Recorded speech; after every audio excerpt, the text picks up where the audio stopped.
Hello everyone, আসসালামু আলাইকুম। Welcome back to my new YouTube channel. তো সবাইকে স্বাগতম আমার নতুন ইউটিউব চ্যানেলে। তো দেখুন, আজকে আমি আপনাদের জন্য নিয়ে এসেছি আলু আর ডিমের অনেক মজাদার একটি রেসিপি। যারা মাছ মাংস খেতে খেতে আর ভালো লাগে না, তারা এই রেসিপিটি প্লিজ একবার হলেও খেয়ে দেখবেন। তো দেখুন, আমি এখন এখানে কথা না বাড়িয়ে একটা হাঁড়িতে দিয়ে দিচ্ছি কিছুটা পরিমাণ তেল। তারপরে অল্প একটু লবণ আর অল্প একটু হলুদের গুঁড়া দিয়ে ভালো করে মিক্সড করে নিব।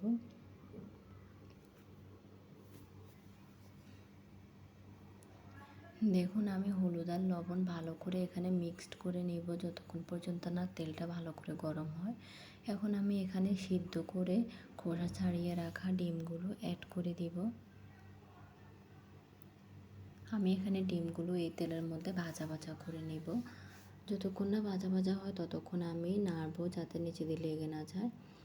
আমি এখানে 3টা ডিম নিয়েছি, আপনারা চাইলে এর থেকে বাড়িয়ে কমিয়ে নিতে পারেন। তো দেখুন, আমার ডিমগুলো প্রায় ভাজা হয়ে গেছে। এখন আমি ডিমগুলো তুলে নিব।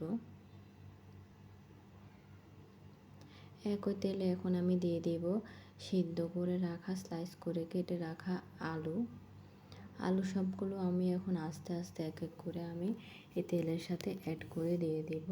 আপনারা চাইলে আলুর পরিমাণ বাড়িয়ে কমিয়ে দিতে পারেন।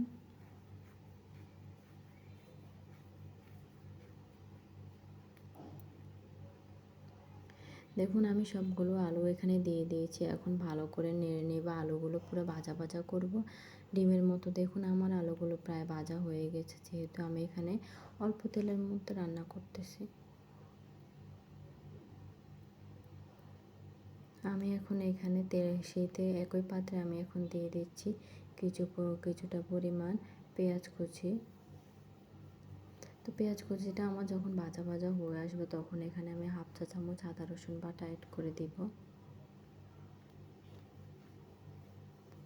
আদা রসুন বাটাটা অ্যাড করে ভালো করে নেড়েচেড়ে ভাজা ভাজা করে নেবে। এখন আমি এর মধ্যে অ্যাড করব কিছুটা পরিমাণ পেঁয়াজ বাটাটা চাইলে আপনারা স্কিপও করতে পারেন, কিন্তু আমি দিয়েছি যাতে তরকারির স্বাদটা অন্যরকম হয়। তো আমি এখন পেঁয়াজ বাটাটা ভালো করে ভেজে নিব। পেঁয়াজ বাটাটা ভাজা ভাজা হয়ে আসলে আমি এখানে অ্যাড করব কিছুটা পরিমাণ টমেটো পেস্ট। আমি 2টো টমেটো এখানে পেস্ট করে নিয়েছি, আর সেটা এখন অ্যাড করব। আর টমেটোটা ভালো করে নেড়ে ছেড়ে এই টমেটোটাও ভাজা ভাজা করে নেব, যাতে পেঁয়াজ বাটা টমেটো বাটার একটা কাঁচা গন্ধ না থাকে। দেখুন, আমার যখন টমেটো পেঁয়াজ পেস্টগুলো ভাজা ভাজা হয়ে আসছে, তখন আমি এখানে কিছুটা পরিমাণ পানি অ্যাড করব।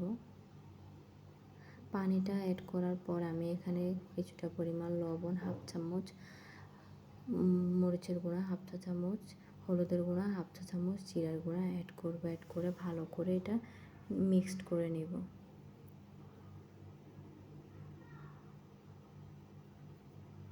এখন আমি এই সবগুলো মশলা ভালো করে এখানে ভাজা ভাজা করে নেব, যাতে মশলার কাঁচা গন্ধটা চলে যায়।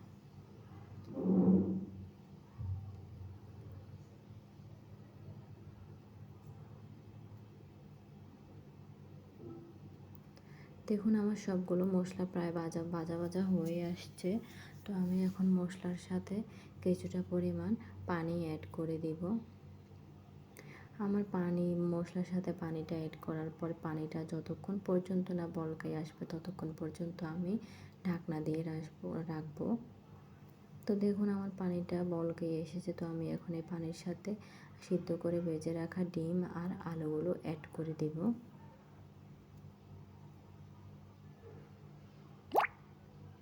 তো দেখুন, আমার ডিম আর আলুগুলো অ্যাড করে ভালো করে নেড়ে ছেড়ে কিছুক্ষণ ঢাকনা দিয়ে রেখে দিব। এখন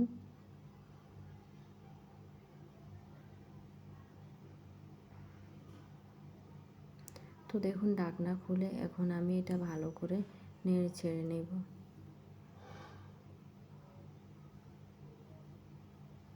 দেখুন, আমি ভালো করে নেড়ে ছেড়ে কিছুক্ষণ পরে দেখুন, আমি 3টা কাঁচামরিচ স্লাইস করে কেটে এখানে অ্যাড করব। যেহেতু আমি মরিচের গুঁড়াটা কিছুটা পরিমাণ কম এখানে দিয়েছি, সেহেতু আমি এখানে কাঁচামরিচ অ্যাড করলে ঝালের পরিমাণটা পারফেক্ট আসবে। আমার রান্নাটা প্রায় কমপ্লিট হয়ে গেছে। এখন এটা বেড়ে নিব। দেখুন নামিয়ে নেওয়ার পর কত সুন্দর কালার এসছে। তো আপনারা পুরো ভিডিওটা দেখার জন্য ধন্যবাদ। তো দেখুন আপনারা যারা মাছ মাংস খেতে খেতে ভালো লাগে তারা প্লিজ একবার হলেও এই রেসিপিটা ট্রাই করে দেখবেন। এটা অনেক মজাদার রেসিপি। আমি এখানে কিন্তু একটু পানিও রাখিনি, পুরো শুকনো শুকনো করেছি। বাই।